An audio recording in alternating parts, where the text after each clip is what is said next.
தமிழகம் மற்றும் புதுச்சேரியில் இன்று முன்னெடுக்கப்பட்ட கண்டன பேரணிகள் தொடர்பில் கடற்றொழில் அமைச்சர் ராமலிங்கம் சந்திரசேகர் புங்குடுதீவில் இன்று நடைபெற்ற கலந்துரையாடலில் கருத்து தெரிவித்தார்.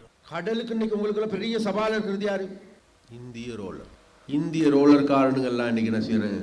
காரைக்காலில் வைத்து பெரிய ஆர்ப்பாட்டம் செய்யறாங்க. அப்ப இன்றைக்கு அந்த போராட்டத்திற்கு கனிமொழி அவர்களும் கலந்து கொள்றாங்க. நாங்க மிக வினயமாக கேட்டுக்கொள்றது கனிமொழி சகோதரியிடம் அல்லது அமைச்சரிடம், இன்றைக்கு உங்களுடைய படகுகள் எங்களுடைய எல்லையை மீற வேண்டாம் என்று சொல்லுங்கள்.